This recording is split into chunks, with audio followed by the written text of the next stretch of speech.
हाथों को उठाओ। आज यहोवा परमेश्वर इस वचन के जरिए आप पर दया करे,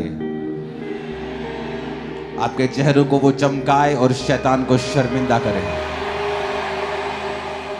आपकी जिंदगियां आज आशीषित हैं यीशु मसीह के नाम में।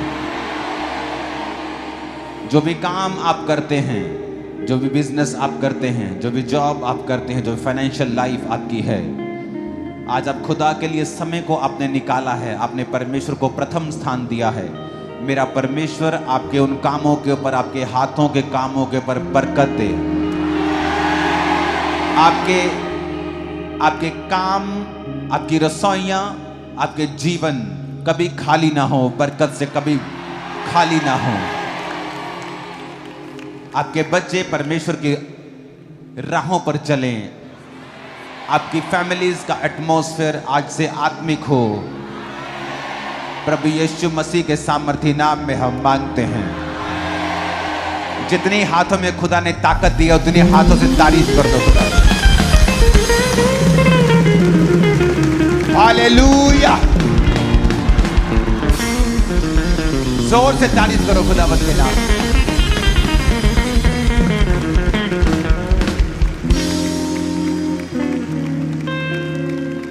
खुश हो चर्च? मैंने कहा कि आप खुश हो कि नहीं?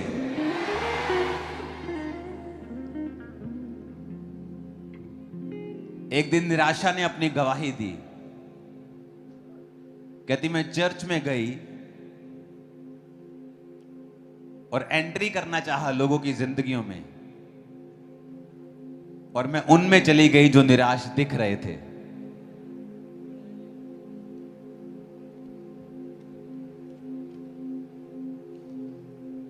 शायद आपको समझ नहीं आया। निराशा कहती है मैं एक दिन चर्च में गई और लोगों की लाइफ में एंट्री करना चाहा, और मैंने उनमें एंट्री की जो निराश दिख रहे थे, जो सीरियस बैठे थे, जिन्हें कोई आनंद नहीं था कि वो परमेश्वर की प्रेजेंस में है, हुजूरी में है। आपके केस आज नहीं तो कल हल होने वाले हैं। तो कल आनंद मनाने की बजाय कि कल मैं मनाऊंगा, आज आनंद मनाओ यीशु मसीह के नाम में। क्योंकि वो निराशा आज आपको खुश देखेगी और आपकी लाइफ में एंट्री ना कर पाएगी यीशु मसीह के नाम में। और रिसीव करो इस मसीह को यीशु मसीह के सामर्थी नाम में। आमीन। जब वो आपको निराश नहीं देखेगी, वो सोचेगी इसकी लाइफ में नहीं, कोई और ढूंढता हूं। खंबरा चर्च में निराशा को एक भी व्यक्ति ना मिले आज, एक भी ना मिले यीशु मसीह के नाम में।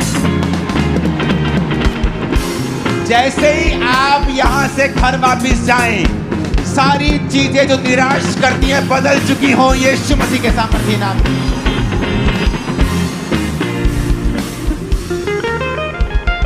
यीशु मसीह ने कहा था तुम अपने फ्यूचर को बना सकते हो। इस पुलपट पे मुझसे कहा था इन लोगों को बोल ये अपने फ्यूचर को बना सकते हैं अपने शब्दों से। जब तक आप अपने शब्दों को इस्तेमाल नहीं करते, मैं आपके लिए अपने शब्दों को इस्तेमाल करता हूं। जब आप यहां से जाएंगे, आपके घरों में आपको निराशाएं नहीं दिखेंगी यीशु मसीह के नाम में। आपको काम दिखेगा, काम काम काम, मुझे काम करना है। आनंद दिखेगा यीशु मसीह के सामर्थी नाम में। और जितनी योजनाएं शैतान बना के बैठा है, सारी कैंसिल हो चुकी है यीशु मसीह के सामर्थी नाम में। आमीन। आप एक्स्ट्रा ऑर्डिनरी लोग हैं, खुदाबंद की आत्मा को पाए हुए। अभी तो परमेश्वर ने मूसा को अपना आत्मा उस तरह नहीं दिया था जिस तरह आपको दिया है। अगर जिसके पास आत्मा नहीं था उस तरह जिस तरह आपको दिया है, और उसने समुद्र को दो भाग कर दिया, इमेजिन करो आप अपनी लाइफ में क्या नहीं कर सकते। क्यों उस वीजा के लिए चिंता करते हो? क्यों उस बीमारी के लिए चिंता करते हो? तुम्हारे अंदर वो आत्मा है जो मूसा के पास भी नहीं था। हालेलुया। खुदाबंद ने तुम्हें वो दिया है जो उसने मूसा को नहीं दिया। वो इंतजार कर रहा था यीशु मसीह का, वो इंतजार कर रहा था परमेश्वर का कि कब प्रभु यीशु मसीह आए, उसका एक लौता बेटा आए और तब वो आत्मा तुम्हें दिया जाए। वो आत्मा तुम्हारे अंदर है।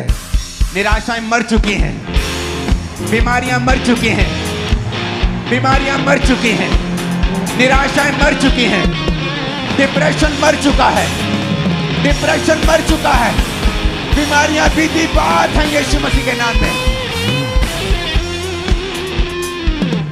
मुझे तरस आ रहा है ले हैंड वाले लोगों के ऊपर, क्योंकि तुम इंतजार कर रहे हो कि तुम पे ले हैंड होगा, जबकि परमेश्वर तुम्हारे बीच में खड़ा है, इस घोषणाओं के द्वारा ले हैंड कर रहा है ऑलरेडी, और तुम हील हो रहे हो, चंगे हो रहे हो, तुम भी हील हो रहे हो, ब्रांचेस हील हो रही हैं।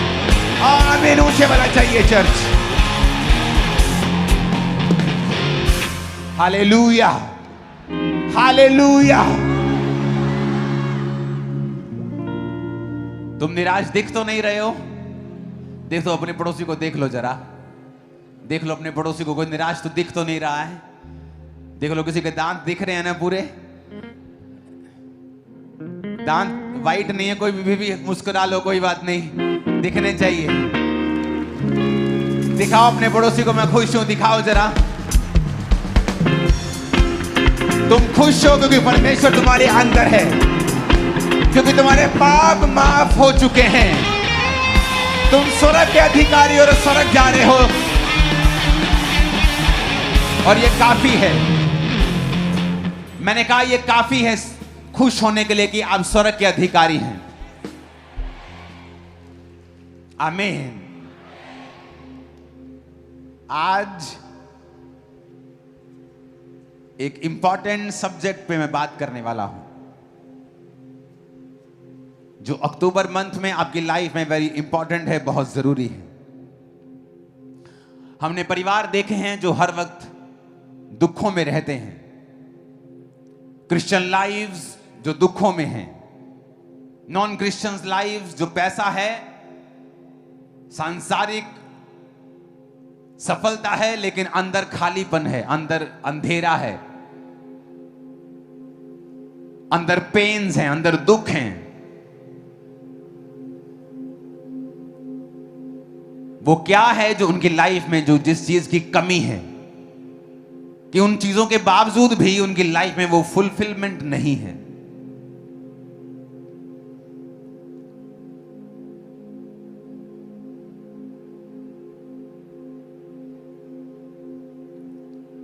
जब आप हिस्ट्री पढ़ते हैं, जिस पहाड़ पर परमेश्वर ने मूसा को दर्शन दिया, आज भी अगर आप उस पहाड़ को देखने जाएंगे, आज भी आपको वो सऊदी अरेबिया में मिल जाएगा।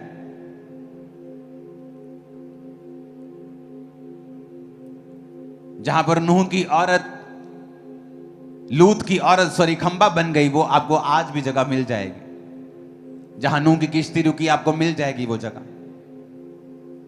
सब जगहें आपको मिल जाएंगी, लेकिन अदन के बाग को अब तक ढूंढा नहीं गया है। क्योंकि अदन का बाग, जिस जगह पर परमेश्वर ने आदम को रखा था, वो कोई सिर्फ सांसारिक जगह नहीं थी, वो फिजिकल जगह नहीं थी। जैसे खामरा एक फिजिकल जगह है जहां हम और आप मिलते हैं हर संडे थर्सडे। हम रोज यहां बैठते क्योंकि परमेश्वर ने हमें एक जगह दी है। सब जगहें बाइबल में डिफाइन की गई हैं और आज भी वहां हैं। यीशु मसीह जहां जी उठे, आज भी आप जहां वहां जाके देख सकते हो। जहां लाजर को जीवाया गया, आज देख सकते हो। जहां पर पतरस की सास को चंगा किया गया, वो घर चर्च आज भी आप देख सकते हो। वो मटके जहां पर यीशु मसीह ने दाखरस बनाया, वो आज भी आप देख सकते हो। लेकिन अदन का बाग कहां है? कोई इसे आज तक डिफाइन नहीं कर पाया। जहां पर आदम को रखा गया था, परमेश्वर ने आदम को रचा और अदन के बाग में रख दिया, आज तक अदन का बाग कहां है लोगों को मालूम नहीं।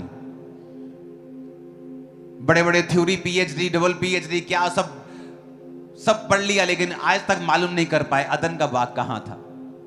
क्योंकि अदन का बाग सिर्फ एक सांसारिक प्लेस, एक फिजिकल प्लेस, एक शारीरिक प्लेस नहीं है।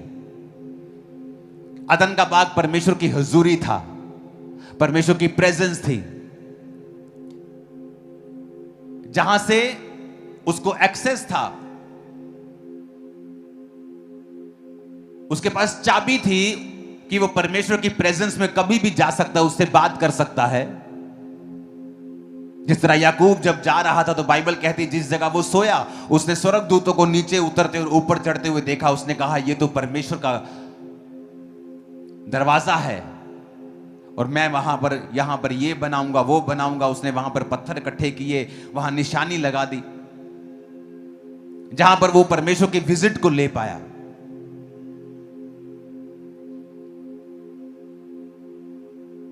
एक बड़ी इंपॉर्टेंट बात जो मैंने पढ़ी एक पुस्तक से, वो ये थे कि परमेश्वर ने उनको जो दिया था वो सिर्फ फिजिकल नहीं था, वो एक सांसारिक जगह नहीं थी, वो परमेश्वर की प्रेजेंस थी। आज भी जब आप परमेश्वर की हुजूरी को खोते हैं, आप बेचैन महसूस करते हैं।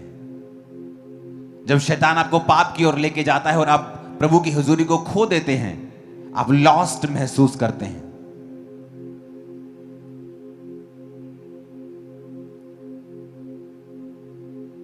आप कुड़कुड़ाते हैं परमेश्वर के सामने,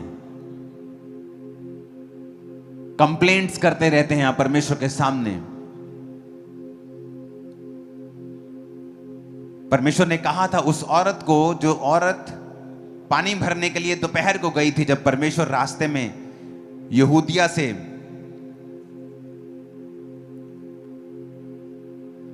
गलील जा रहे तो सामरिया होकर परमेश्वर को जाना जरूरी था। यूहन्ना 4 तो लिखा वो सामरिया के एक नगर में आया तो वहां पर कुएं के पास बैठ गया और एक औरत आई और जल भरने लगी दोपहर के समय। 6 घंटा मतलब दोपहर का समय। एक रिजेक्टेड औरत, क्यों रिजेक्टेड थी? क्योंकि संसार ने उसे रिजेक्ट कर दिया था। क्यों रिजेक्ट कर दिया? क्योंकि वो व्यभिचारिणी थी। एक पति, दूसरा पति, तीसरा पति, चौथा, 5 पति, अभी छठे बंदे के पास रह रही, वो भी उसका पति नहीं। तो लोगों ने उसे रिजेक्ट कर दिया था। तो उसे वो सुबह सुबह औरतें पानी भरने के लिए जब जाया करती थी तो वो औरतें उनको साथ नहीं लेके जाती थी, उसे गंदी औरत समझ कर छोड़ दिया जाता था। तो वो दोपहर के समय जब कोई पानी लेने नहीं जाता, जब धूप होती है, कोई घर से नहीं निकलता उस एरिया में, जिस एरिया की मैं बात कर रहा हूं, तो वो दोपहर को पानी लेने जाया करती थी।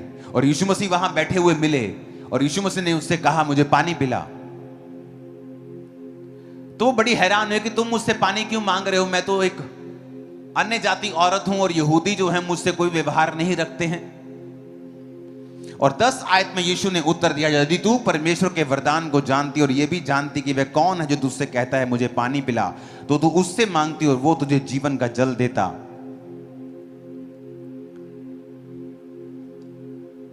उस औरत ने कहा प्रभु तेरे पास जल भरने के लिए तो कुछ नहीं है, फिर जल तू कहां से भरेगा? वो तेरे पास कहां से आया?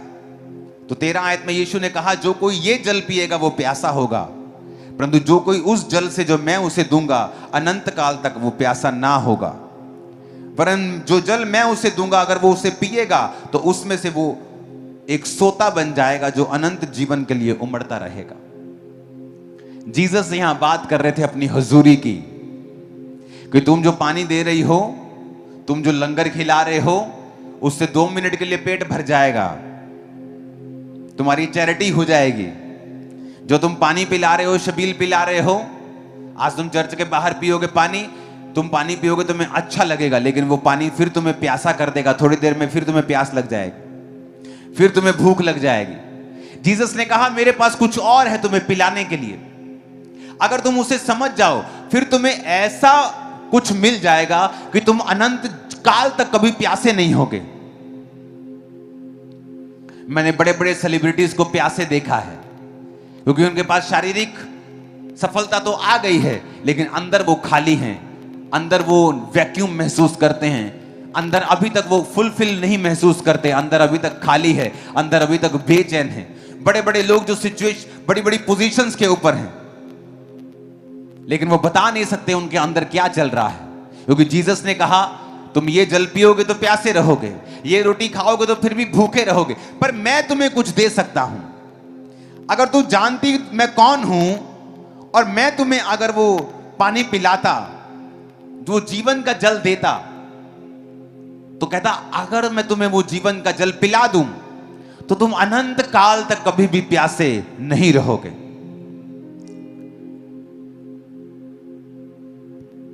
14 आयत में लिखा, जो कोई उस जल में से पिएगा जो मैं उसे दूंगा वो अनंत काल तक प्यासा ना होगा, अनंत काल तक प्यासा ना होगा। ऐसा कौन सा जल है? क्योंकि परमेश्वर अपनी हजूरी की बात कर रहे थे। परमेश्वर ने कहा तू जा अपने पति को बुला ले। कहती मैं मेरा पति नहीं। जीसस ने कहा हां तू 5 पति कर चुके, जिसके पास तू अब है वो भी तेरा पति नहीं। जीसस उससे कह रहे थे कि वो प्रेजेंस जो आदम ने खो दी थी, उससे पहले बीमारियां नहीं थी, आंसू नहीं थे, बेचैनी नहीं होती थी, डिप्रेशन नहीं होता था, गरीबी नाम की कोई चीज नहीं थी, शैतान के अटैक नाम की कोई चीज नहीं थी, दुख नाम की कोई चीज नहीं थी, कंफ्यूजन नाम की कोई चीज नहीं थी, दुख नाम की, आंसू नाम की कोई चीज नहीं थी, डाइवोर्स नाम की कोई चीज नहीं थी। परमेश्वर ने एक परफेक्ट लाइफ दी थी आदम और हवा को, और अपनी हुजूरी उन्हें दी थी। क्योंकि जो मेन एटमॉस्फेयर जिसमें आदम और हवा को रहना था वो परमेश्वर की हुजूरी थी। आप मछली को पानी के बाहर निकालेंगे, मछली मर जाएगी, क्योंकि वो वहां नहीं रह सकती है, क्योंकि उसको पानी के अंदर रहने के लिए रचा गया है। उसका एटमॉस्फेयर ही वही है कि वो पानी के अंदर ही रहती है। पानी के बाहर कुछ मछलियां सांस ले सकती हैं, लेकिन पानी के बिना जी नहीं सकती। मोस्टली 99% मछलियां पानी के अंदर ही सांस लेती हैं और वहीं रहती हैं। अगर बाहर निकालते तो मर जाती हैं, लेकिन वो पानी के एटमॉस्फेयर में जीने के लिए रची गई है। आप लोग रचे गए थे परमेश्वर की हुजूरी के अंदर जीने के लिए। इसलिए जब परमेश्वर की हुजूरी के अंदर लोग जीते थे, आदम जीता था, उसको कोई बीमारी के लिए प्रार्थना करने की जरूरत नहीं थी। आदम को कुछ भी करने की जरूरत नहीं थी, सब कुछ स्मूथ चल रहा था, सब कुछ भला चल रहा था। लेकिन बाइबल कहती जब उन्होंने अपराध किया, पाप किया और परमेश्वर की प्रेजेंस उनकी जिंदगियों से चली गई, उसके बाद क्या हुआ? उसके बाद उनकी जिंदगियों में श्राप आए। आदम की संतान ने एक दूसरे को मारा, मर्डर आए, कत्ल आए, अपराध आया, व्यभिचार आया। परमेश्वर की आज्ञा की उल्लंघना करने के बाद वो सब आया जो उनकी जिंदगियों में नहीं होना चाहिए था। जिस तरह मछली की जिंदगी में वो मौत नहीं आ सकती जब तक आप उसको पानी के बाहर नहीं निकालेंगे, क्योंकि वो पानी में रहने के लिए बनाई गई है। जीसस उससे ये कह रहे थे कि मैं अगर तेरे को वो जीवन जल दे दूंगा तो तू प्यासी नहीं रहेगी। तू पति कर चुकी है, तू व्यभिचार कर चुकी है, फिर भी तू प्यासी है, क्योंकि वो औरत के अंदर क्या चल रहा था वो औरत को मालूम था। वो खालीपन, वो अकेलापन, वो एक बेचैनी जो परमेश्वर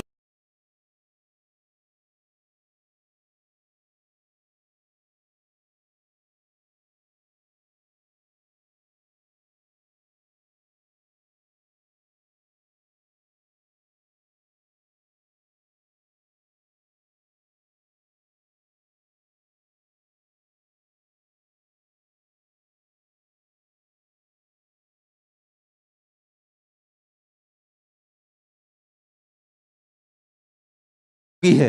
अगर तू तौबा करे, अगर तू मुझे अपना ले, अपना उद्धार करता, अपना मसीह, तो मैं तुझे वो जीवन जल दूंगा, यानी मैं तेरे जीवन में अपनी हुजूरी दे दूंगा। और उसके बाद तू कभी भी प्यासी नहीं रहेगी, तू कभी भी भूखी नहीं रहेगी। वो सारा कुछ तेरी लाइफ में आना शुरू हो जाएगा जो तू मांगती है लेकिन पा नहीं रही। वो परमेश्वर की प्रेजेंस, वो परमेश्वर की हुजूरी, जिसे आज विश्वासी भी खो चुका है, क्योंकि हर वक्त वो कंप्लेंट करता है, हर वक्त कुड़कुड़ाता है। वो भूल जाता है उसकी जिंदगी में जो 400 तरह की आशीषें हैं, और वो कंप्लेंट करता रहता है परमेश्वर से। अगली आशीष के बारे में इंतजार करता रहता है, आगे क्या करना है उसके बारे में सोचता रहता है।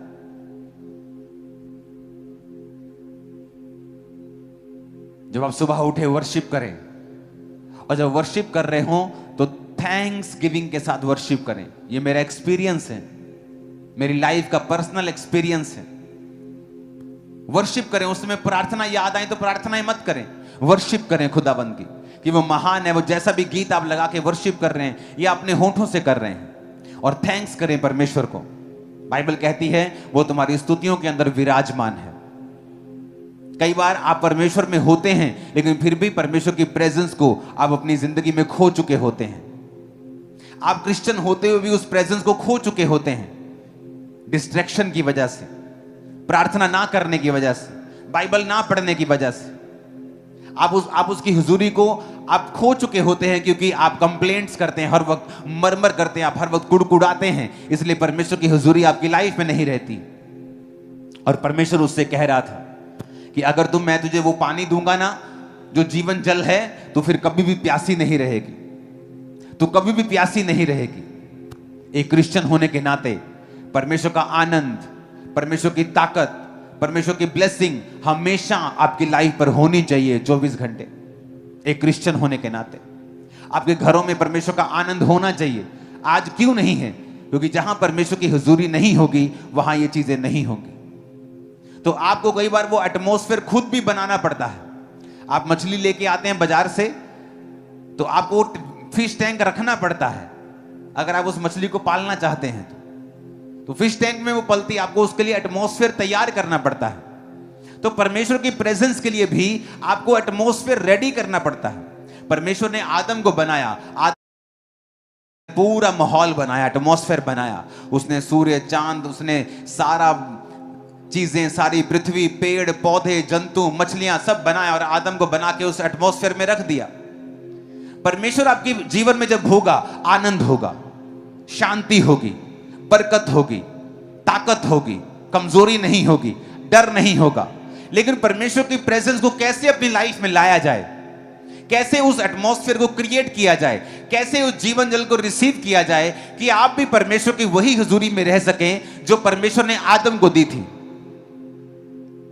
पहली बात तौबा करना अपने गुनाहों से, अपने पापों से। इसलिए परमेश्वर ने कहा था यदि तू जानती तू किससे मांग रही है, तू जानती अगर मैं कौन हूं तो तू मुझसे मांगती। तो अपने पति को, जो तेरा पति है भी नहीं, उसे व्यभिचार को छोड़ के तो मुझसे मांगती।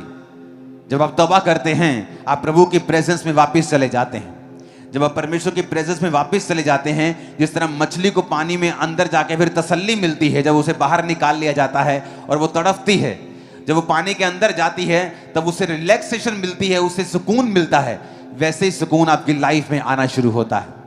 आप समझना शुरू करते हैं, हाँ मैं क्यों बेचैन था, क्यों मेरी लाइफ में ये दिक्कतें थी, क्यों मेरी फैमिली में ये प्रॉब्लम्स थी, क्यों मेरे जीवन में ये सारी दिक्कतें, ये सारे श्राप चल रहे थे, क्योंकि मैं प्रभु की हुजूरी से दूर था। फिर आपका परमेश्वर एक ही होता है, 10 परमेश्वर नहीं होते। 10 जगह आप सिरों को नहीं झुकाते हैं, हर जगह सब कुछ नहीं खाते आप परमेश्वर में वफादार रहते हैं, आप प्रभु के साथ अंग संग रहते हैं। और आपको मालूम होता है कि मैं परमेश्वर की प्रेजेंस में अगर रहूंगा तो ये सारी चीजें, सारी बरकतें, ये शांति, ये आनंद, ये परमेश्वर की प्रेजेंस की सारी सुरक्षा परमेश्वर की मेरे जीवन में रहेगी। तो आपको वो एटमॉस्फेयर क्रिएट करना पड़ेगा। कैसे होगा? तौबा के साथ। शैतान क्या चाहता है? वो चाहता है कुछ भी करे, आप मसीह में नहीं हैं, कोई आपको भाव नहीं देता। जैसे आप क्रिश्चियन बनते हैं, आपको सुंदर से सुंदर लड़की अप्रोच करती है। रीजन? क्योंकि शैतान चाहता है आप उस प्रेजेंस से निकल आए, क्योंकि उस सुरक्षा के अंदर वो काम नहीं कर सकता, उस बाड़े के अंदर वो काम नहीं कर सकता। अय्यूब पर उसने कहा था कि परमेश्वर तूने इसके आसपास बाड़ा बना के रखा है, मैं इसको छू नहीं सकता। तौबा करने से आपकी लाइफ में परमेश्वर की प्रेजेंस फिर से रिस्टोर होती है। आप किसी प्रकार का पाप कर रहे हैं या प्रभु से दूर हैं, आप नहीं कह सकते आप तौबा कर चुके हैं, आप क्रिश्चियन हैं, अगर आप रोज 2.5 घंटे प्रार्थना नहीं करते हैं, आप 1-1.5 घंटा प्रार्थना, 1 घंटा बाइबल नहीं पढ़ते हैं, आप नहीं बोल सकते परमेश्वर की प्रेजेंस आपकी लाइफ में है। जब आप परमेश्वर की प्रार्थना करते हैं, जब आप तौबा करते हैं, तो परमेश्वर की हुजूरी आपकी लाइफ में आपको लिविंग, आपको जीवित महसूस होती है। जब आपको वो जीवित महसूस होती है, आपको मालूम होता है कि ओह ये प्रॉब्लम का हल क्या है, मुझे किस तरह से आगे बढ़ना है। कंफ्यूजन्स दूर होना शुरू होती हैं। अपने बच्चे के लिए क्या करूं, कौन सा बिजनेस करूं, क्या करूं, कंफ्यूजन दूर होती हैं जैसे ही आप उसकी हुजूरी में जीना सीखते हैं। क्योंकि आपको परमेश्वर की प्रेजेंस में जीने के लिए ही क्रिएट किया गया था। आप अगर अपनी जिंदगी का पूरा आनंद लेना चाहते हैं तो आपको उसी प्रेजेंस में, उसी एटमॉस्फेयर में वापस आना पड़ेगा। नहीं तो तब तक आप बेचैन रहेंगे, तड़फते रहेंगे और कुछ भी हासिल नहीं होगा।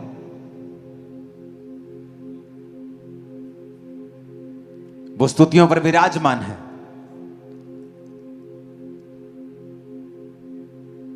स्वर्ग परमेश्वर का सिंहासन है, पृथ्वी उसकी चौकी है। परमेश्वर स्वर्ग में नहीं रहता, वो देखे सिंहासन है उसका। परमेश्वर ने स्वर्ग को बनाया है। स्वर्ग को बनाने से पहले फिर वो कहां रहता था? वो हाउसलेस थोड़ी था, वो होमलेस थोड़ी था। वो फिर वो कहां रहता था? बाइबल कहती है परमेश्वर स्तुतियों के बीच में विराजमान है। इसलिए परमेश्वर ने अपने चेलों को प्रार्थना करना सिखाया था कि जब तुम प्रार्थना करो बोलो, ऐ हमारे बाप तू जो आसमान में है, तेरा नाम पाक माना जाए। यानी जब तुम प्रार्थना शुरू करो तो वर्शिप शुरू करो। आज हम प्रार्थना जब शुरू करते हैं सीधा ही कंप्लेंट, हे परमेश्वर तू नहीं जानता आज मैं कितना कितना दुखी हूं, तू नहीं जानता आज मैं कितनी सीधा कंप्लेंट। और परमेश्वर की हम बोल लेते हैं, हम कंप्लेंट कर लेते हैं, प्रार्थना कर लेते हैं और क्या देखते हैं? हमारे जीवन में कुछ भी बदला नहीं। सिर्फ मन की भड़ास हमने निकाली है और कुछ भी बदलाव हमारी जिंदगी में नहीं हुआ है। जब तक हम सिस्टम से नहीं चलेंगे। कई बार आपको कंप्यूटर में बड़ी जल्दी होती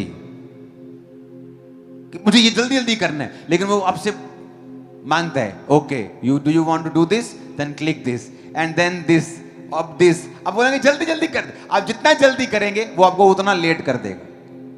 आपको फिर से करेगा, ओके देन गो अगेन, फिर से फॉर्म भर अपना। फॉर्म में एक गलती होगी, जल्दी जल्दी भर, फिर से भर अपना फॉर्म। वो और फ्रस्ट्रेटिंग होता जाता है प्रोसेस, क्योंकि आप और जल्दी करना चाहते हैं। आप बैठते कंप्लेंट करना चाहते हैं। आप प्रभु को बताना चाहते हैं कि आपके बेटे ने आज आपको गाली दी है, आपके हस्बैंड ने शराब पी के आपको उसको मालूम है, वो अंधा थोड़ी है, वो उसने आपको आंखें दी, उसको पता है कि आपके हस्बैंड ने आज आपको गाली दी है। उसको पता है कि आज आपके बिजनेस में आपका बैड डे था, उसको पता है। हो सकता है वो उन सिचुएशंस को यूज कर रहा हो आपको अपने करीब लेके आने के लिए। तो परमेश्वर ने हमें मैनुअल दिया है कि जब तुम परमेश्वर की प्रेजेंस में जाओ तो किस तरह करो। ऐ हमारे बाप तू जो आसमान में है, तेरा नाम पाक माना जाए, तेरा राज्य आए।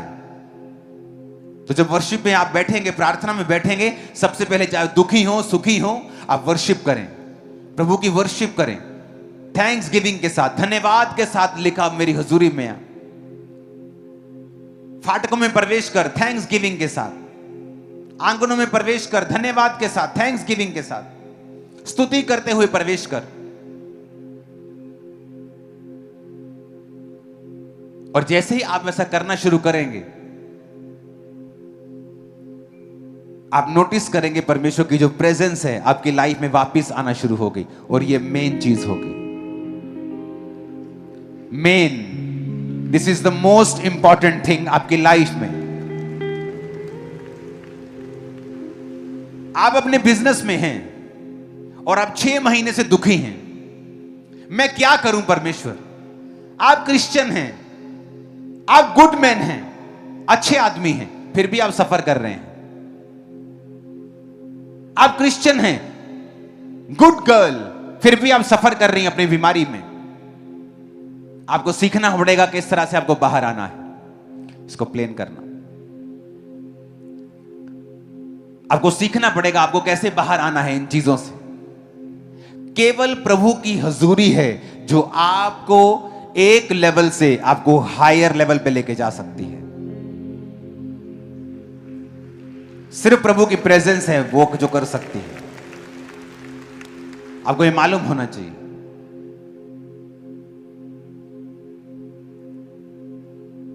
जब तक आप नेक्स्ट लेवल पर नहीं जाते हैं, आपकी फैमिली की कोई साल्वेशन नहीं होती है। जब तक आप नेक्स्ट लेवल पे नहीं जाते हैं, बहुत सारी चीजें हैं जो आपकी लाइफ में प्रभु करना चाहता है, वो नहीं कर पाता है। परमेश्वर की प्रेजेंस आपको चाहिए, क्यों? क्योंकि जिस तरह मछली को पानी चाहिए, आपको प्रभु की हुजूरी चाहिए राइट वे में ऑपरेट करने के लिए। Right way to operate in my business, मुझे प्रभु की प्रेजेंस चाहिए। मुझे अपने काम में सही तरह से काम करने के लिए प्रभु की प्रेजेंस चाहिए। लोग सोचते हैं मुझे प्रेजेंस चाहिए तालियां बजाने, आत्मा उतरता ना तालियां बजाने के लिए, लेकिन जब मैं अपने सिलेंडर बेचने जाऊंगा ना, मुझे प्रेजेंस की जरूरत नहीं है। और वहीं वो धोखा खाते हैं और वहीं शैतान उनको धोखा देता है और वचन पूरा होता है, अज्ञानता के कारण मेरी प्रजा बंधुआई में जाती है।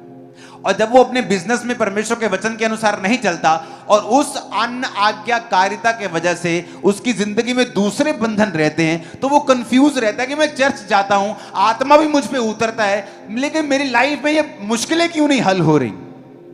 क्योंकि आपको परमेश्वर की हुजूरी को हर जगह कैरी करना है, क्योंकि आप बनाए ही उस चीज के लिए गए हैं। अगर मछली को खाना खाना है, पानी में ही खाना है। उसको बाथरूम करना है तो पानी में ही करना है। उसको कहीं दूसरी मछली से मिलने जाना है तो पानी में ही जाना है। उसको हर चीज पानी में ही करनी है, क्योंकि उसको उसी चीज के लिए बनाया गया है। आपको जब परमेश्वर ने बनाया तो प्रभु जानता था आपको बिजनेस करना है, आपको डॉक्टर बनना है, आपको वैद्य बनना है, इंजीनियर बनना है, आपको काम करना है, आपको जॉब करनी है। तो उसने सब चीजें वो जानता था, इसलिए उसने एक एटमॉस्फेयर रेडी किया, परमेश्वर की प्रेजेंस का एटमॉस्फेयर, कि जिसमें रहकर आप सब चीजें ऑपरेट करेंगे और आपको कोई भी दिक्कत नहीं होगी। लेकिन जैसे ही आप उस एटमॉस्फेयर से बाहर आएंगे, आप स्ट्रगल करेंगे, आप स्ट्रगल करेंगे, फिर आप नए नए कोट बनाएंगे। जिंदगी एक संघर्ष है, जिंदगी दुखों का मेला है। ये उन्होंने बनाए हैं जो परमेश्वर की हुजूरी से दूर हैं। जिंदगी संघर्ष नहीं है। पिता ने आपको संघर्ष करने के लिए पैदा नहीं किया है, लेकिन हमें प्रैक्टिस करनी होगी परमेश्वर की प्रेजेंस में जीने की, और हमें एटमॉस्फेयर क्रिएट करना होगा। हमें एटमॉस्फेयर क्रिएट करना होगा, हमें वो माहौल बनाना होगा जहां हम परमेश्वर की हुजूरी में रह सकें।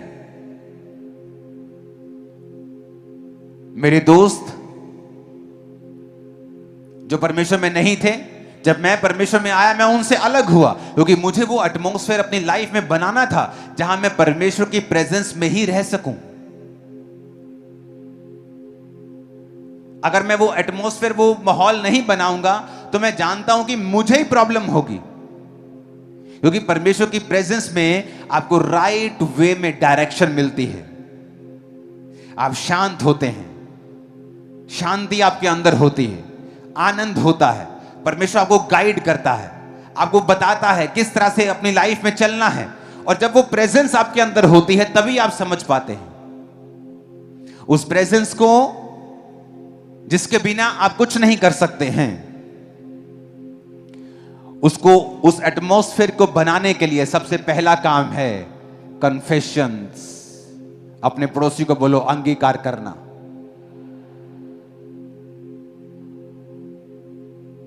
फिर से बोलो अपने पड़ोसी को,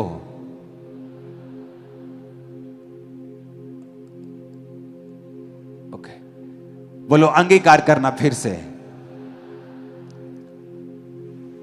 इसका रबड़ भी ऑन करना। सेकंड, अपने पड़ोसी को बोलो,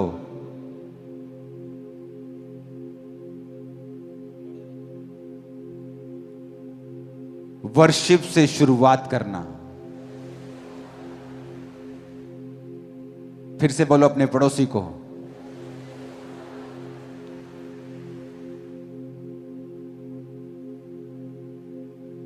और धन्यवाद देना। फिर से बोलो अपने पड़ोसी को। जब आप परमेश्वर के प्रेजेंस को पाना चाहते हैं अपनी लाइफ में, ऐसा कोई पाप नहीं होना चाहिए जो आपने अंगीकार नहीं किया है, या आप जानबूझ के जिस पाप में रह रहे हैं, अगर आपकी लाइफ में वो है, आप लाखों चंदा देने वाले हों, करोड़ों चंदा देने वाले हों, चर्च में ऊंची आवाज में आमीन बोलने वाले हों, कोई काम नहीं आने वाला वो आपके। कन्फेस करना, जब आप प्रार्थना में जाएं, तो कभी भी गलती ना करें कि जाते ही कंप्लेंट करके, जाते ही राशन लिस्ट की तरह परमेश्वर को अपनी राशन लिस्ट दे दें। कभी ऐसा मत करें। वर्शिप से स्टार्ट करें और थैंक्स गिविंग दें। जो आपके पास है उसके कोड़ों के लिए, उसके लहू के लिए, आप स्वर्ग के अधिकारी हैं उन चीजों के लिए। हमेशा प्रार्थना में जब जाएं तो थैंक्स गिविंग के साथ, वर्शिप के साथ स्टार्ट करें। प्रार्थना करें with prayer, with Bible reading. मैंने उन लोगों को हमेशा बैलेंस देखा है जो प्रार्थना और बाइबल इकट्ठी करते हैं। जब उन्होंने बाइबल पढ़ी तो प्रार्थना करते हैं, जब प्रार्थना पढ़ी उसके बाद बाइबल पढ़ते हैं। यह बेस्ट कॉम्बिनेशन है। इमेजिन करो आप अकेले चावल खा रहे हैं और रात को सिर्फ दाल खा रहे हैं, और जब आप दाल चावल इकट्ठे खाते हैं उसका असर और अकेले चावल खाने का असर आपको उस जिस तरह ये महसूस हो रहा है ना, उससे कई लाख करोड़ गुना बाइबल पढ़े बिना, प्रार्थना और प्रार्थना के बाद बिना बाइबल, ये वही है चीज है। अगर आपको प्रॉपर न्यूट्रिएंट्स चाहिए अपनी आत्मा के लिए, प्रॉपर आपको खाना चाहिए अपनी सोल के लिए, तो जब बाइबल पढ़ें तब प्रार्थना करें। जब प्रार्थना कर रहे हैं उसके बाद बाइबल पढ़ें, एंड में फिर प्रार्थना करें, एंड में फिर वर्शिप करें। वर्शिप से शुरुआत करें, वर्शिप से एंड करें। ऊंची आवाज में बोलो हालेलुया।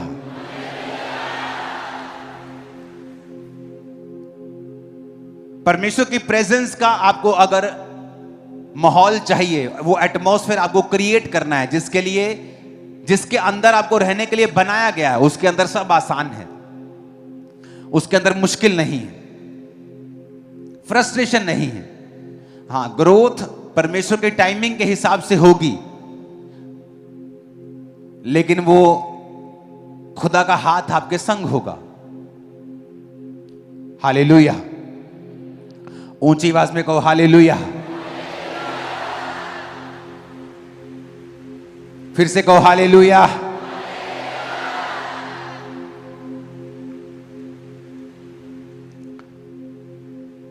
और अगर आपने एटमॉस्फेयर को नहीं बनाया, इमेजिन करो आप अपने घर में हैं और 24 घंटे आपके घर में टीवी चल रहे हैं, 24 घंटे आपके घर में टीवी ऑन है।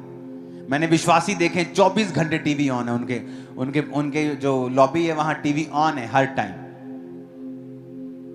कभी वहां कलर्स चल रहा है, कभी वहां सोनी चल रहे हैं, एवरी टाइम। आपको लगता है परमेश्वर की हुजूरी वहां रहेगी? आप कोई प्रोग्राम देख रहे हैं और जैसे आपको लगता है कि नहीं ये प्रोग्राम गलत है, आप उसे बंद कर दें कि नहीं ये मैसेज गलत जा रहा है मेरे स्पिरिट के अंदर, क्योंकि आपको परमेश्वर की प्रेजेंस उस माहौल में रहना है। और शैतान का यही काम रहता है कि आपको उस माहौल से बाहर निकाला जाए, उस प्रेजेंस से आपको बाहर निकाला जाए। आप 10 दोस्तों में खड़े हैं और गाली चल रही है और गलत मजाक चल रहा है और लड़कियां छेड़ी जा रही हैं, आप परमेश्वर की प्रेजेंस को खो रहे हैं और आपको मालूम नहीं, क्योंकि परमेश्वर के आने की आवाज आती है, जाने की आवाज नहीं आती। और शैतान को पता है कि ये प्रेजेंस ही है जो आपको आगे लेके जाएगी, आपको सुरक्षित रखेगी। आपकी सुरक्षित रहने का जो आपकी इंश्योरेंस है ना, जो आपकी इंश्योरेंस है वो परमेश्वर की हुजूरी है। आपकी गाड़ी का एक्सीडेंट हो ना हो, चाहे 10 साल ना हो, अगर खरोंच लग गई, अगर टेल लाइट टूट गई, अगर वो 50,000 की है तो इंश्योरेंस वाले इंश्योरेंस मांगेंगे, नहीं है तो पे करना पड़ेगा। तो वचन में लिखा है जो परम प्रधान के छाए हुए स्थान में बैठा रहे वो सर्वशक्तिमान की छाया में ठिकाना पाएगा। यानी जो कोई परमेश्वर के छाए स्थान में होगा, यानी उसकी हुजूरी के अंदर होगा, वो उसकी सुरक्षा को पाएगा, उसके डिफेंस को पाएगा। परमेश्वर के दूत उसके लिए काम करेंगे। तो ये कंडीशनल है, सबके लिए नहीं है। तो शैतान ये चाहता है कि तुम उसके छाए हुए स्थान से बाहर निकलो ताकि सुरक्षा तुम्हारे जीवन में ना रहे। एक्सीडेंट आज ना हो, चाहे 5 साल में हो, तो जब होगा तो वो नुकसान करेगा, लेकिन अगर इंश्योरेंस होगी तो वो नुकसान नहीं होता। तो परमेश्वर की हुजूरी तुम्हारी इंश्योरेंस है। अपने पड़ोसी से पूछो, तुम्हारी इंश्योरेंस हुई है कि नहीं? परमेश्वर की आत्मा तुम्हारी जिंदगी में है कि नहीं? अगर नहीं है तो आज उसे इनवाइट करो, उसे पाकर जाओ, क्योंकि वो भी तुम्हारे अंदर आने के लिए तैयार है। आमीन। इमेजिन करो एक औरत जो रिजेक्टेड है। मैंने परमेश्वर की किंगडम में देखा है, मोस्टली जिसको दुनिया ने रिजेक्ट किया है, परमेश्वर ने उसे गले से लगाया है और बड़ा काम किया है उसके द्वारा। मोस्टली मैंने देखा है। कई बार जब परिवार, जब लोग आपको रिजेक्ट करते हैं, आपको दुखी नहीं होना चाहिए, क्योंकि परमेश्वर कुछ बड़ा काम आपकी लाइफ में करने वाला है। रिजेक्शन कर्स नहीं है। जब परमेश्वर की हुजूरी आपकी लाइफ में होती है ना, तो रिजेक्शन एक ब्लेसिंग है आप लोगों के लिए।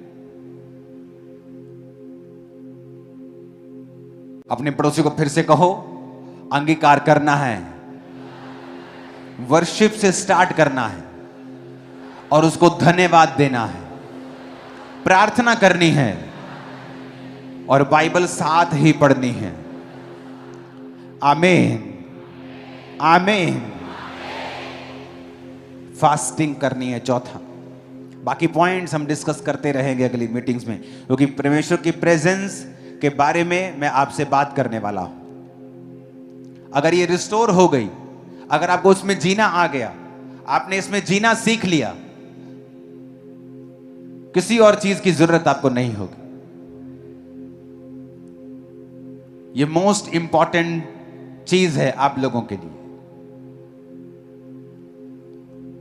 अगर आपको शरीर के काम तंग करते हैं, व्यभिचार तंग करता है, पाप तंग करता है, गंदी आदत तंग करती है, फास्टिंग करो। अपने शरीर को अंडर सब्जेक्ट, एक अथॉरिटी के नीचे लाओ। अपने शरीर को बताओ कि तुम इसके बंधे हुए नहीं हो।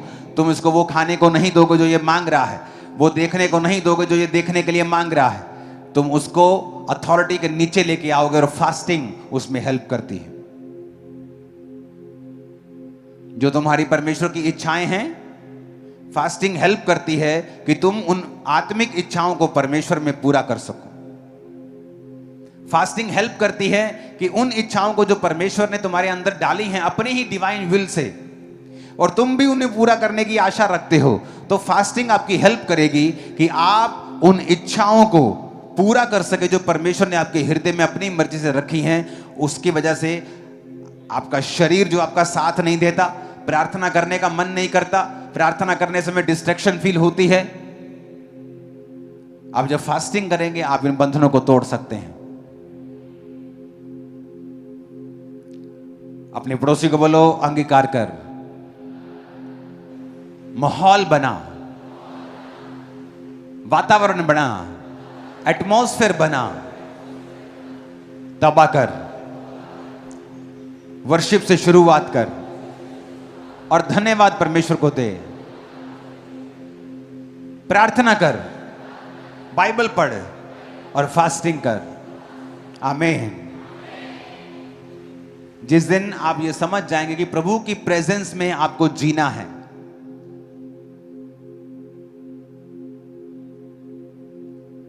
मैंने आपको कहा था कि क्यों जीसस क्राइस्ट की लाइफ में जब मरियम ने कहा कि बेटा कुछ कर, दाखरस कम हो गया, क्योंकि वो जानती थी कि ये मिरेकल करता है। आप जब परमेश्वर की प्रेजेंस में रोज जीते हैं ना, एवरीडे आप उसकी प्रेजेंस में जीते हैं और आपको उस प्रेजेंस में जीने का आपका एक जीवन बन गया है। मैं आपको प्रॉमिस करता हूं, आप जहां भी जाएंगे, किधर भी, वहां मिरेकल्स होंगे खुदावंद के। आप जहां भी जाएंगे, आप जिस देश में जाएंगे वहां कुछ होगा जो पहले कभी नहीं हुआ।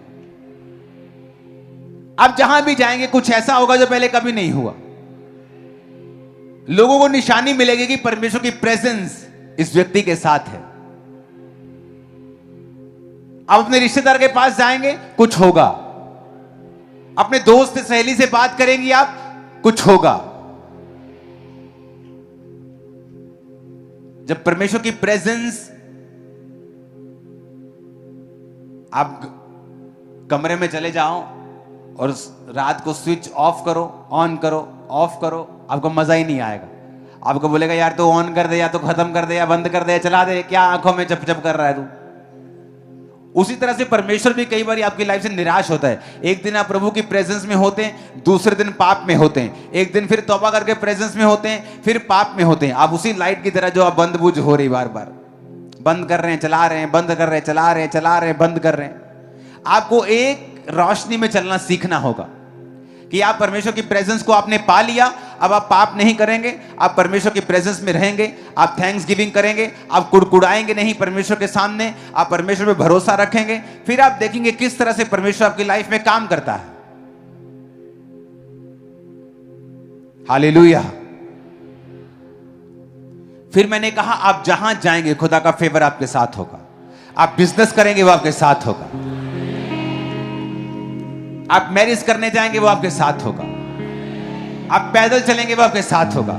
जहाज पे होंगे वो आपके साथ होगा। आप जिस जगह जाएंगे परमेश्वर आपके संग होगा और मिरेकल करेगा आपकी लाइफ के द्वारा।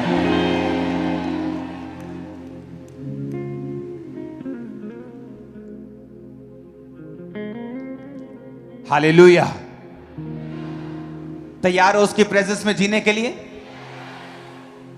आज पास्टर्स उसकी प्रेजेंस के बिना है। Visit visit visit visit visit visit visit,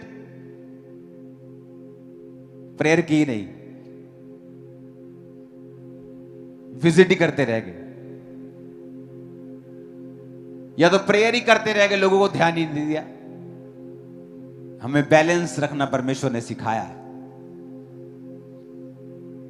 hallelujah. जब परमेश्वर की हुजूरी आपकी लाइफ पे नहीं होगी, मूसा जानता था कि परमेश्वर की प्रेजेंस को वो कैरी करता है। इमेजिन करो मूसा के अंदर अगर परमेश्वर की हुजूरी ना होती, इधर 15 लाख लोग बैठे हैं, उधर सामने समुद्र है, उधर पीछे फिरौन आ गया। इमेजिन करो मूसा की हालत, लोगों की हालत क्या होती अगर मूसा के अंदर परमेश्वर की प्रेजेंस ना होती। इमेजिन करो मुझे आपको लीड करना है और अगर मेरे अंदर परमेश्वर की प्रेजेंस ना हो, आपकी जीवन कैसे होंगे? आप इमेजिन करो। बाइबल कहती है मूसा ने लोगों को ठहराया जो लोगों के मसलों को हल करते थे। मूसा तंबू में रह के प्रार्थना करता था और लोगों को परमेश्वर के वचन सुनाता था और मालूम होता था कि हां वाकई इस जगह के ऊपर, इजराइल के ऊपर परमेश्वर की हुजूरी है। अपनी लाइफ के सारे गलत काम त्याग दो, क्योंकि एंड में आपको सिर्फ निराशा होगी। हर फ्रेंडशिप, फ्रेंड के पीछे एंड लगता है। वो कितना मर्जी पक्का क्यों ना हो, उसके पीछे एंड लगता है। एक फैमिली के पीछे एंड नहीं लगता।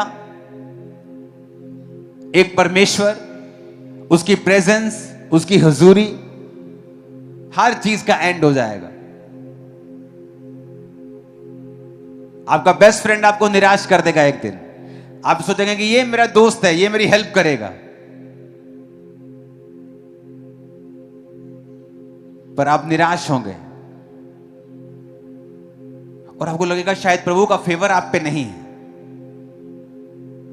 शायद परमेश्वर की अनुग्रह आप पे नहीं है। परमेश्वर कहता नहीं, मेरा अनुग्रह तेरे ऊपर है, लेकिन मैं चाहता हूं कि तू सिर्फ मेरी ओर देखे। तेरी सुरक्षा का भरोसा सिर्फ मैं होना चाहिए और मैं तेरे लिए रास्ता निकालूंगा।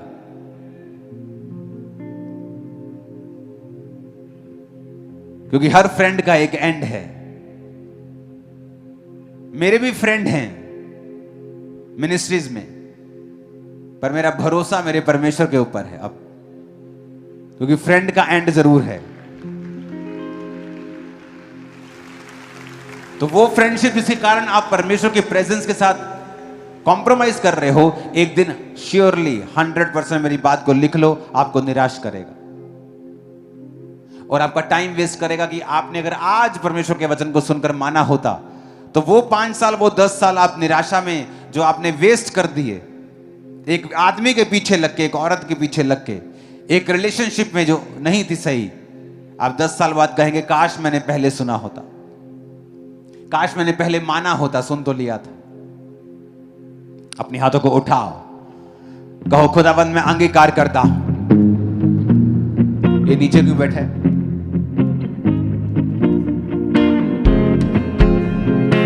अपने हाथों को उठा के कहो मैं अंगीकार करता हूं। फिर से ऊंची आवाज में, ऊंची आवाज में बोलो मैं अंगीकार करता हूं। मैं तौबा करता हूं खुदाबंद की हुजूरी में वापस आने के लिए।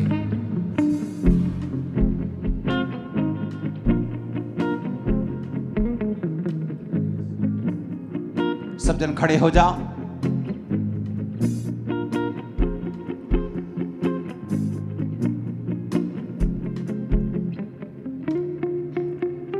मैं तौबा करता हूं, फिर से कहो ऊंची आवाज में बोलो अपने गुनाहों को अपने मनों में, अपने दिलों में, अपने मुंह से, और तौबा करो।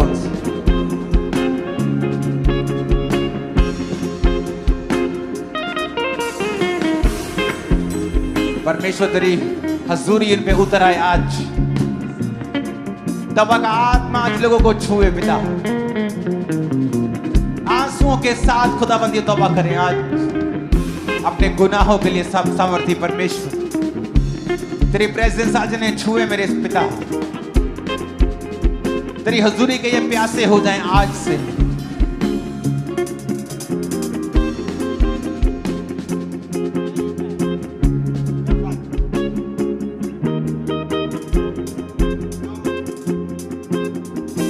रूह में बढ़ता जाऊंगा, गीत सना के गाऊंगा।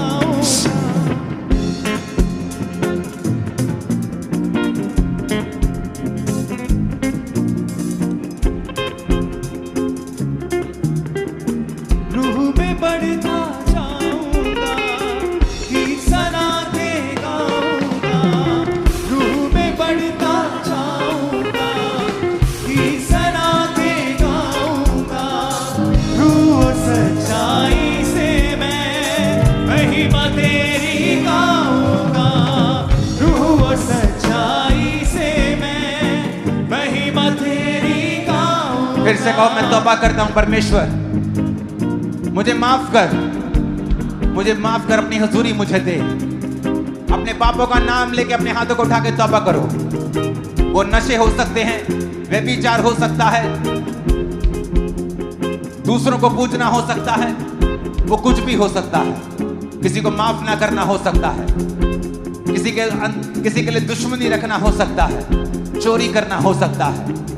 याद रखो प्रभु की प्रेजेंस अगर नहीं है तुम अपने आप को बहुत बड़ा धोखा दे रहे हो। अपने हाथों को उठा के खुदा से कहो परमेश्वर आज मैं अपने पापों का अंगीकार करता हूं, पापों का अंगीकार करती हूं।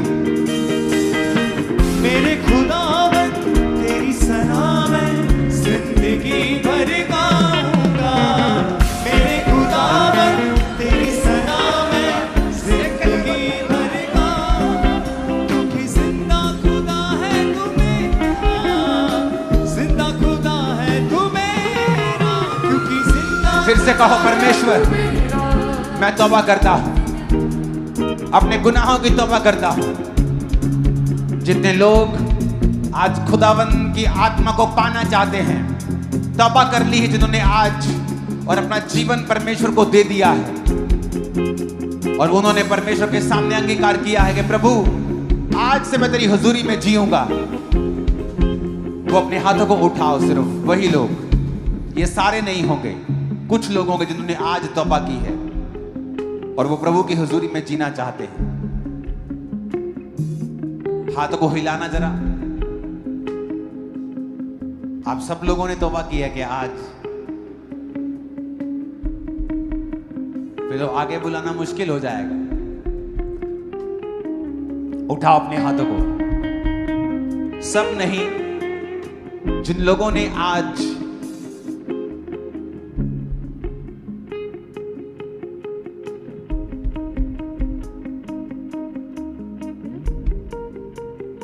जिन लोगों ने आज तौबा की है, अपने हाथों को उठा। बाकी लोग आंखों को बंद करके उनके लिए प्रार्थना करेंगे, परमेश्वर तेरी हजूरी आज इनकी लाइफ में रिस्टोर हो, वापिस आए।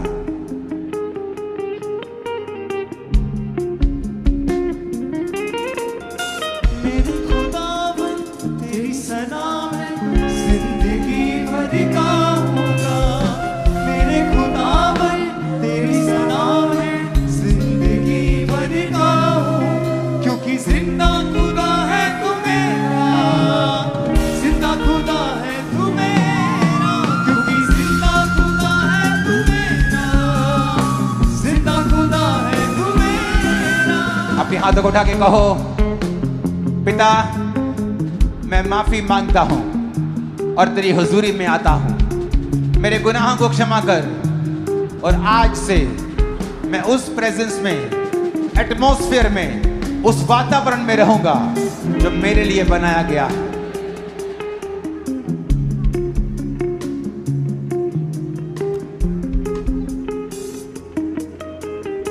फिर से कहो परमेश्वर से,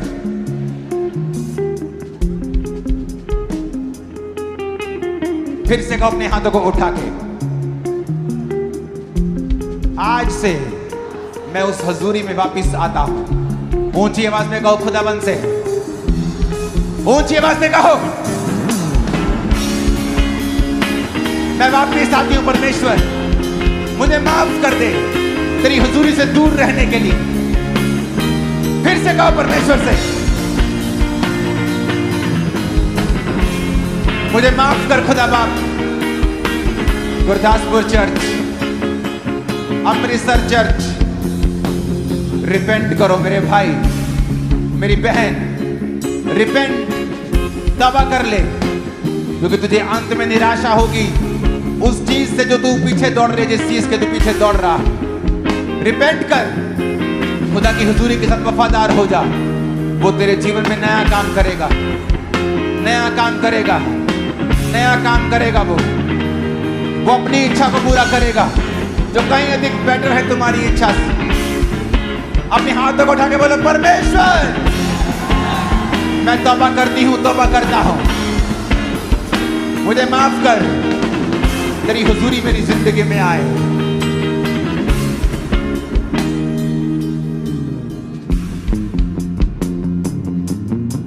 कफारा मेरे पापों का, सेम सॉन्ग का उसकी हजूरी के लिए अपने हाथों को उठा के कहो, आज मैं तौबा करता हूं। नाम लो उस पाप को और बोलो, मैं इसे त्यागता हूं। रिसीव करो होली गोस्ट फायर उस पाप में दोबारा न जाने के लिए। मैं बढ़ता जाऊंगा। रिसीव करो होली गोस्ट फायर उस पाप में दोबारा ना जाने के लिए। आमीन। ऊंचा आशीष तुम्हारी है चर्च।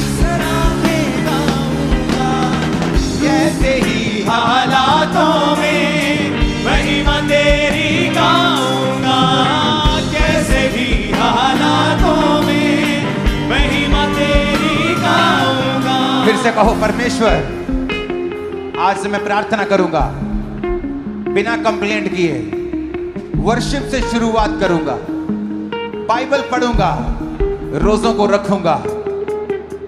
अपने हाथों को उठा,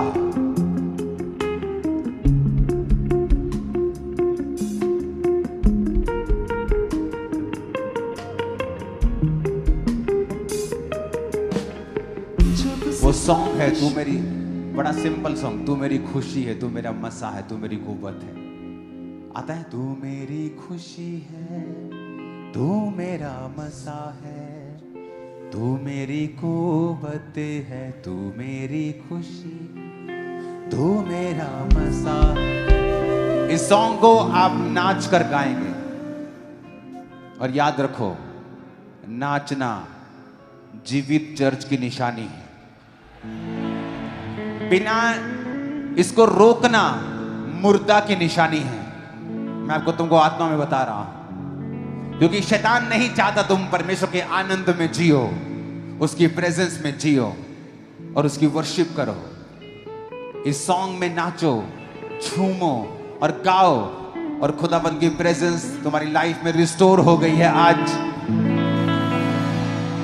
अगर तुम्हारा सपना मर्सिडीज लेने का है, BMW लेने का है, उससे भी कहीं अधिक कीमती चीज तुम आज पाकर जा रहे हो, ये कुछ भी नहीं।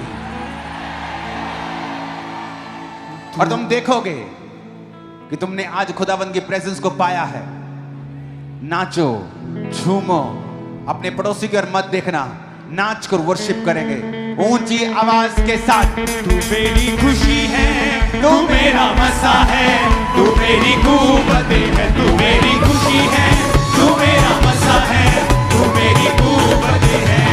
तेरी खुशी तेरा मसा मेरा नाम है, तेरी खुशी तेरा मसा मेरा जोर है। तेरी बादशाही का ये कैसा शोर है, तेरी बादशाही का ये कैसा शोर है। तेरी खुशी है, तू मेरा मसा है, तू मेरी कुव्वत है, तू मेरी खुशी है, तू मेरा मसा है, तू मेरी कुव्वत है, तू मेरी खुशी है, तू मेरा मसा है, तू मेरी कुव्वत है। तू है जिंदा खुदा, तू है मेरा खुदा, तू है जिंदा। तुम लोग खुश हो? तुम लोग खुश हो कि नहीं? उसकी हजूरी पाई है कि नहीं? मुझे नजर आना चाहिए। कैमरामैन चले जाओ इनके पास, अलग अलग स्टेप में गाओ। तू है जिंदा खुदा, तू है मेरा खुदा, तू है जिंदा खुदा, तू है मेरा खुदा। इंतहा तू है मेरी वफा, इंतहा तू है मेरी वफा। तू मेरी खुशी है, तू मेरा मसा है, तू मेरी कुव्वत है, तू मेरी खुशी है, तू मेरा मसा है, तू मेरी कुव्वत है, तू मेरी खुशी है, तू मेरा मसा है, तू मेरी कुव्वत है। मेरी खुशी है, तू मेरा मसा है, तू मेरी कुव्वत है, तू मेरी खुशी है, तू मेरा मसा है, तू मेरी कुव्वत है, तू मेरी खुशी है, तू मेरा मसा है, तू मेरी कुव्वत है। मेरी खुशी है, तू मेरा मसा है, तू मेरी कुव्वत है। तेरी खुशी तेरा मसा मेरा जोर है, तेरी खुशी तेरा मसा मेरा जोर है।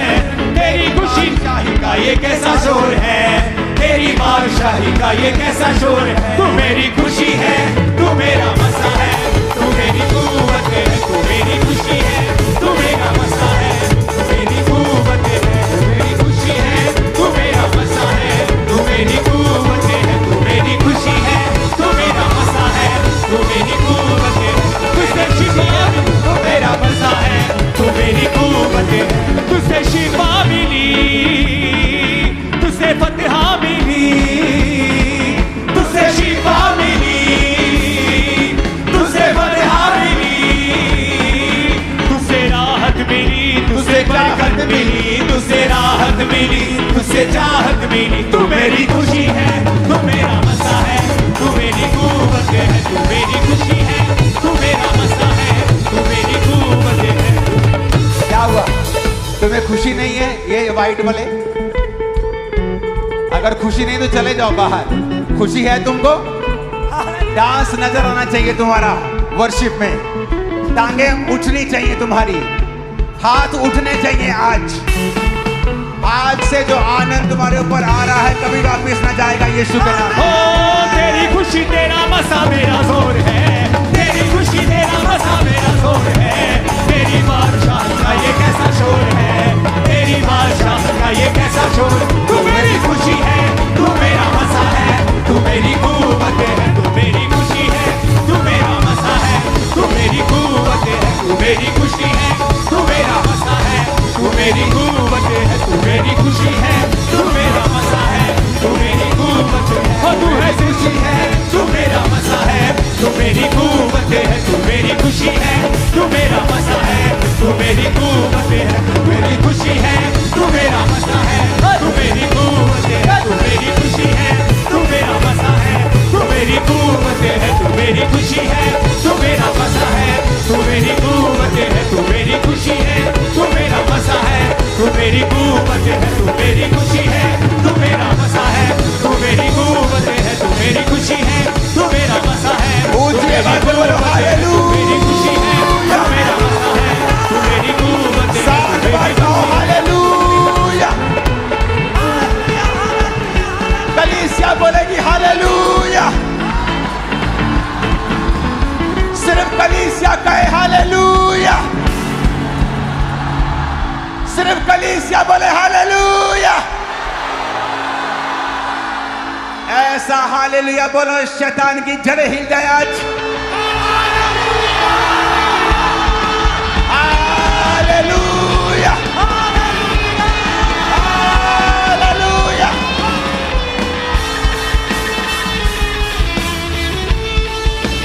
तुझसे शिफा मिली, तुझसे फतह मिली।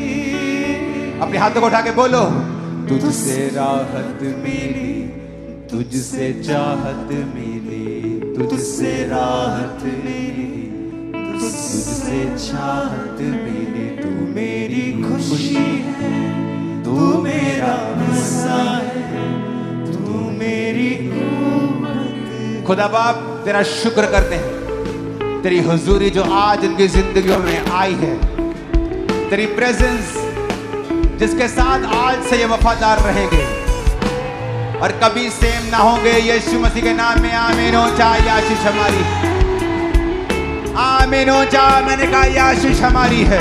तेरी खुशी तेरा मसा मेरा शोर है, तेरी खुशी तेरा मसा मेरा शोर है, तेरी बादशाही का ये कैसा शोर है, तेरी बादशाही का ये कैसा शोर है। तू मेरी खुशी है, तू मेरा मसा है, तू मेरी कुव्वत है, तू मेरी खुशी है, तू मेरा मसा है, तू मेरी कुव्वत है। अपने हाथों को उठाओ, अपने घुटनों के बाहर आ जाओ। बोलो, आज से सबसे कीमती चीज मेरी जिंदगी में खुदावंद की हुजूरी होगी। मैं इसे कभी ना खोऊंगा। प्रभु यीशु मसीह के सामर्थी नाम में मांगते हैं, आमीन हो जाए। आशीष हमारी, आमीन हो जाए। आशीष हमारी है। अपने हाथों को उठाओ। ये वचन, ये गवाहियां जो आप सुनेंगे, आपकी जिंदगी में 100 गुना फलों को लेके आए। अंधकार की शक्तियां इन गवाहियों को, इन वचनों को आपकी लाइफ से चुरा ना सके। यीशु मसीह के नाम में हम मांगते हैं। तारीफ करो जितनी ताकत है हाथों में यीशु मसीह के नाम की। हालेलुया।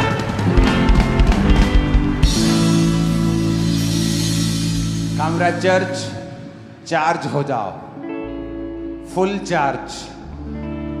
शैतान को अपने पांव के नीचे रौंदना है आपने इस साल। आमीन। गुरदासपुर चर्च जो ब्रांच है, जो 4 एकड़ में जगह ली गई थी, 10 एकड़ उसका रेंट में जगह थी, वो जगह चर्च ने ले ली है। अब गुरदासपुर चर्च 14 एकड़ में है।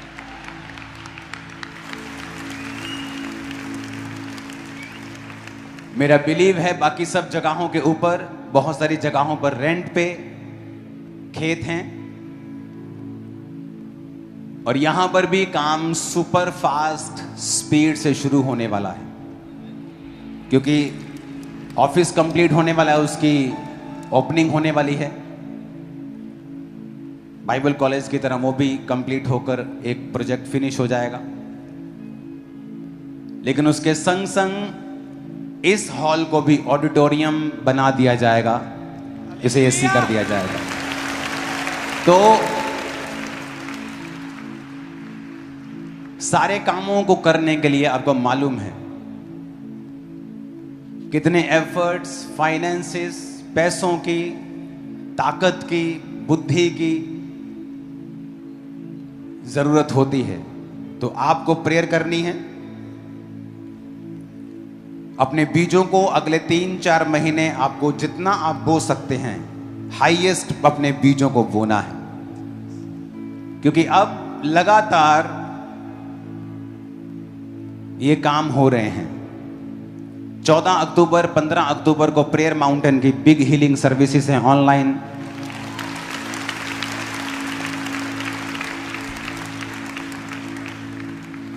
परसों और उसके बाद बुधवार। तो प्रेयर माउंटेन में मैं रोज होता हूं, मैं रोज प्रार्थना में आपके संग होता हूं, रोज एवरी डे। बस आपको दिखाई नहीं देता हूं, पर इसमें मैं दिखाई भी दूंगा आपको। हालेलुया। तो 30 अक्टूबर को गुरदासपुर में क्रूसेड है। 30th गुरदासपुर में गुड न्यूज लेकर मैं आ रहा हूं।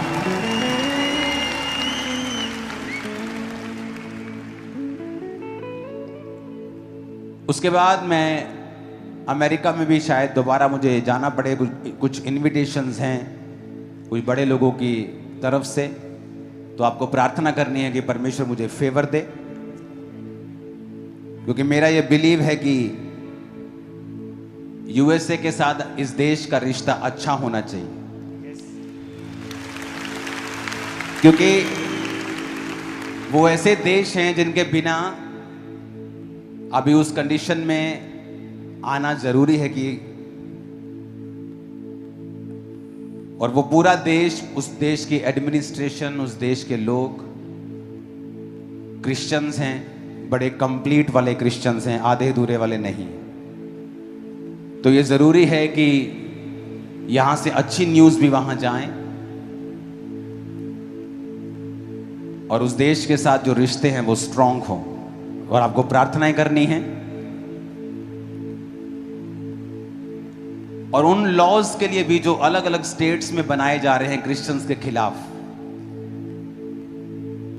अगर आप नॉर्थ कोरिया में देखेंगे जहां दी जाती है, वहां भी क्रिश्चियनिटी का प्रचार कोई रोक नहीं पाया अभी तक, और बहुत हाई नंबर के क्रिश्चियन है वहां। अगर वहां नहीं रुका प्रभु का काम, तो कहां रुकेगा फिर? कहीं नहीं रुकेगा, क्योंकि परमेश्वर धर्म नहीं बदलता, वो जीवन चेंज करता है। जब वो धर्म बदलता ही नहीं है, जब वो बदलता ही जीवन है, तो ऐसे फालतू के लॉ जो हैं वो एक्चुअल में नफरत का कारण बन रहे हैं। बड़े बड़े देशों के जो लोग हैं वो बताते नहीं हैं ओपनली, लेकिन मैं जानता हूं, मैं एक क्रिश्चियन हूं, मैं जानता हूं, उनके संग जब बैठता हूं तो वो एक रीजंस होते हैं उनकी नफरत का भी। तो एज ए क्रिश्चियन हमें मिलना पड़ता है कि, और अपने देश के लिए प्रार्थना करनी पड़ती है, अपने देश को भी ऊंचा उठाना पड़ता है। तो आपको प्रार्थना करनी है कि सब सरकारें भी समझें ये बात को, और हम अपने देश की आशीष का और तरक्की का कारण हो। आमीन। बहुत से लोगों को लगता है कि अपने देश के लिए क्यों प्रार्थना करनी, उन पॉलिटिशियंस के लिए क्यों करनी जो मसीह में नहीं है। वचन कहता है उनके लिए प्रार्थना करनी है जो पावर में है, चाहे वो तुम्हारे विरोधी हों, चाहे वो मसीही हों, चाहे नॉन क्रिश्चियन हो, तुम्हारे दोस्त हों, तुम्हारे संग हों, तुम्हारे विरोध हों, तुम्हें प्रार्थना करनी है। वचन में लिखा है, पौलुस ने कहा है कि जो पॉलिटिकल पावर में है उनके लिए प्रार्थना करो। तो हमें प्रार्थना करनी ही करनी है। हालेलुया। तो इन चीजों पर आपने, जो मैंने आपको प्रेयर पॉइंट्स दिए हैं, जो काम बढ़ गए हैं चर्च में कंस्ट्रक्शंस के चीजों के, अब चीजें कंप्लीट होने पे हैं, अब उद्घाटन होंगे चीजों के। तो आपको यह समझना है कि आपके बीज राइट जगह पर जा रहे हैं और बड़े काम कर रहे हैं। मैंने देखा है कि जब फॉरेन से कोई क्रूसेड करने के लिए आता था तो बताता था कि हमारे $2 मिलियन लगे हैं, हमारे $1.5 मिलियन लगा है, $1 मिलियन, 8 करोड़ रुपए लगा है, 9 करोड़ रुपए लगा है। और उस क्रूसेड पे कितने 25,000 लोग हैं, 40,000 लोग हैं, 50,000 लोग हैं। और पंजाब में मैं क्रूसेड कर रहा हूं, अगर अक्टूबर महीने में मान लो हम गुरदासपुर में कर रहे हैं, अमृतसर में कर रहे हैं, लाखों लोग वहां होते हैं। और कितने में क्रूसेड कर देते हैं हम? इतने कम पैसों में आप इमेजिन नहीं कर सकते, क्योंकि चर्च खर्चा उठा लेती है। 25, 30, 50 लाख में हम क्रूसेड कंप्लीट कर देते हैं।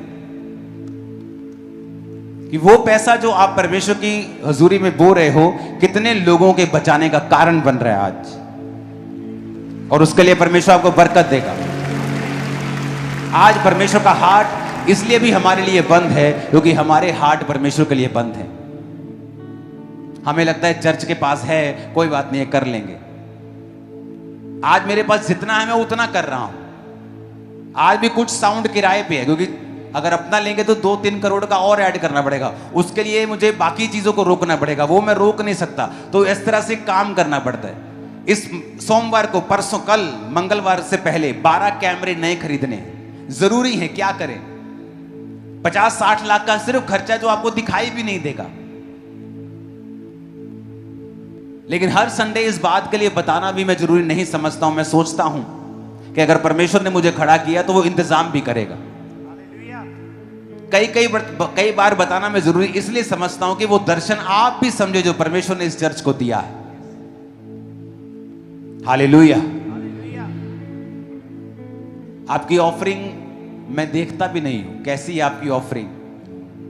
एक बड़ी टीम है, इन हाउस सीए हैं, आउटसाइड इन हाउस टीम्स है जो गिनती हैं, बैंक्स में देती हैं, वैसे ही पैसा जैसा आता है उतना ही पैसा बैंक में जाता है, क्योंकि सब काम पक्के के होते हैं। वहां से मेरे पास चेक आते हैं, चेक साइंस होते हैं, चेक किए जाते हैं, अमाउंट चेक की जाती है, लोग चेक किए जाते हैं। इस तरह से चर्च में काम होता है। तो आप जब बोते हैं आपको मालूम होना चाहिए कि मैं एक स्पेशल पर्पस के लिए बो रहा हूं, और बोना आपके रास्तों को भी ओपन करता है। और अगर चर्च के पास ज्यादा होगा तो मेरे पास ऑलरेडी इतने काम हैं। ऐसा नहीं है कि ज्यादा होगा तो मेरे पास काम नहीं है, मेरे पास ऑलरेडी इतने प्रोजेक्ट्स हैं चर्च के आसपास ही कि उसे कंप्लीट किया जा सकता है अगर हमारे पास उतना फंड हो तो। क्योंकि जब चैरिटी की बारी आती है मैं काम नहीं देखता हूं, मैं चैरिटी पहले करता हूं। लोगों की हेल्प करने की बारी आती तो पहले हेल्प होती है। एक लड़का आया था पुलपिट के ऊपर जिसका ऑपरेशन सिर का होना था, जिसका सिर खाली था, याद है ना? पिछले 1-2 हफ्ते पहले उसका ऑपरेशन हो गया सक्सेसफुल, सिर बराबर होकर दिया उसने। ऐसे हजारों काम हो रहे हैं चर्च में, लेकिन आपको नजर नहीं आएंगे। आप तो भूल चुके होंगे उस बात को भी, 2-3 हफ्ते पहले की थी वो। आपका तो दिमाग में नहीं होगा, लेकिन हमें कह के उसे करना पड़ेगा, और वो लाखों रुपए का खर्चा है। तो आपको ये दिमाग में रखना है कि हमें बेस्ट बीजों को हमें वो बोना है जो पहले नहीं बोया, ताकि परमेश्वर के कामों में एक भी रुकावट ना हो, और वो कभी नहीं होगी, और आपकी लाइफ में भी कभी नहीं होगी इन जीसस ने।